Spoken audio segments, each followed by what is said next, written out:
Hello teachers. The purpose of this video is to help you go over your BISD 2022-2023 Data Teacher Scorecard that is being produced through the Teacher Incentive Allotment Office of BISD. Disclaimer: the purpose of this document is to verify data only. Please watch the accompanying video as you are doing right now for directions on how to log on to TalentEd and search your signed T-Test summative with SLO report. This video will show you just how to do that. This data will be submitted in October of 2023 to Texas Tech University, who will then process the data. The Texas Education Agency Teacher Incentive Allotment Office will then interpret the outcome of the data analysis and decide whether our data will be accepted for designation purposes. TEA will release their decision in February of 2024. So, let's begin. If you find a mistake on this document, all you need to do to make a correction is simply make your correction dark, neat, and legible, preferably in red ink. Once the data has been confirmed to be inaccurate by HR, then it will be corrected. So let's begin. The first thing you're going to verify is that your name is correct. If there is an error, if we left out a middle name, if we left off one of your surnames, not a problem. Again, simply write it in red, legibly, circle it, so we know that we need to go back and enter that name for you. Second, you will go ahead and verify your teacher ID number, your date of birth. You'll have your campus that you were at last year listed here, and your current campus listed as your 23-24 campus. Don't be worried if the campus name looks a bit off with the 22-23 campus. That is how TIA wants it submitted. So it won't say middle school, it'll just say Falk Middle. Early college high schools, you'll have your own version, and of course elementaries, it'll say EL.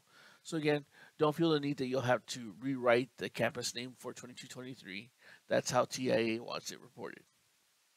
Now, we're going to begin by checking our SLO data and our T-test data. What you need to remember is that we're going to need to look at our SLO summative report to capture this data. This will not be part of your formal observation, but this was part of your end of the year observation. So let's do that. Let's go into TalentEd by first going to the BISD website. Once you're in the BISD website, go and click on Departments on the upper right-hand corner. Once in Departments, go ahead and find on the left side where it says Human Resources. The link to get into TalentEd is in the Human Resources website. Allow it to load completely, and you'll find the link as the very first blue button towards the middle of the page. Again, what you're looking for is Employee Records. Click there. This will be the same login you used when you signed your handbook acknowledgement form. If you forgot your password or username, you're welcome to use the forgot password function. Again, type in your username and your password. It is individual to each person, so I cannot tell you that it's your email password. Whenever you set up your account the first time, you went ahead and set up your own password. So again, if you forgot your password, not a problem. Simply click on forgot password. But if you remember how to log in, go ahead and click sign in. And it'll take you to this page. Where I want you to go to is find the left side of the screen and find where it says files. Go and click where it says files. This will open up a plethora of manila folders. And the manila folder I would like for you to find says Employee Evaluation Upload. Again, the file you're going to click on is Employee Evaluation Upload. Once you click there, you're going to find that your previous year's evaluation is scanned. You'll find the manila folder that has the green check mark. Just make sure it says 2023 on it. It should say some date between May 25th, 2023 or sometime in May of 2023. Open it up, and you'll find the PDF of your evaluation uploaded. Allow it to download. I'm using Google, and one of the new features in Google is that the upload or the download appears on the upper right part of the screen. I click there, and I go to open it up. Now, here you're going to find your signed formal observation and your signed summative observation. How will you know the difference? The formal observation is titled T-Test Observation Rubric, the way it is here. T-Test Observation Rubric. this is not the file we want to look at. So we're going to scroll down and we're going to find the file that says t-test summative report with SLO. So we scroll down past our signatures, and here we have t-test summative with SLO. You'll know it's the right one because you'll see the student growth scores right below your information, and here are the student growth scores. The student growth scores will not appear in the formal, so you'll have to find the right file to make sure that you do see your student growth score. And the student growth score, of course, is the SLO. So we go ahead and verify our data. We look at our report card. We show, in this example, there's a 45% of students who did not meet, 55% of students who got expected growth, and then we have a blank. So we go over to our summative observation, did not grow, 45%. Expected growth, 55%. That aligns, so that's correct. Please note that any time that there's a blank, it's going to be interpreted as a 0. So we signed for blanks across, and what you basically signed for was zeros across the percentages.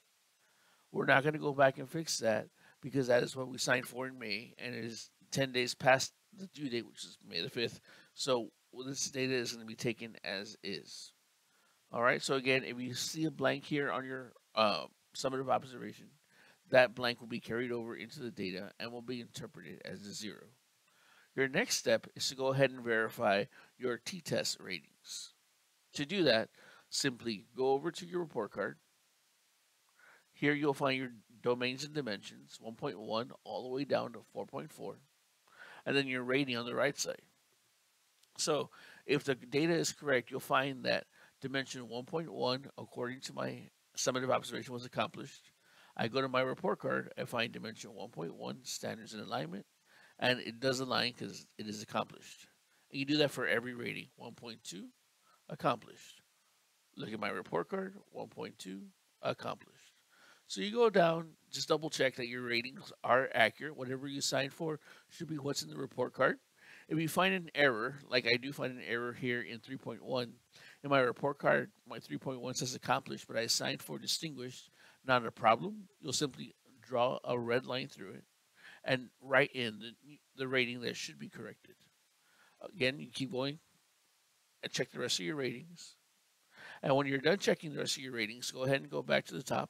I will tell you that we are not verifying the SLO rating because that is not part of the TIA program. This last 17th dimension rating, which is the SLO rating, will not be in here, so you do not need to worry about that. When you're done, you'll go ahead and close it off and go back to your actual report card. You're going to sign one of the two boxes. If there were no errors in your report, you'll go ahead and sign the top part, and it says option 1 with my signature. I attest that the data on this card is an accurate reflection of the data I signed in my 22-23 t-test summative report. I also understand that this data does not guarantee any type of TIA designation or allotment, which is money. Or you can go ahead and sign number 2, which is what I would sign because there were errors in my report card. So here's what option 2 says. There is an error in the data reported on the scorecard that needs to be corrected because it does not reflect what I signed for in my 22-23 t-test summative report. Once the data is corrected, I also understand that the corrected data does not guarantee any type of TIA designation or allotment, which of course is money. Your local administration will go ahead and set the deadline for you. Okay, I do need these report cards back by September 20th in the HR office. So again, you'll have your local school deadline as to when your administration expects you to check your report card and turn it back into them so it can be sent back to the TIA office so that we can verify all our data before we submit it to the state. I hope this video was useful to you, and thank you so much.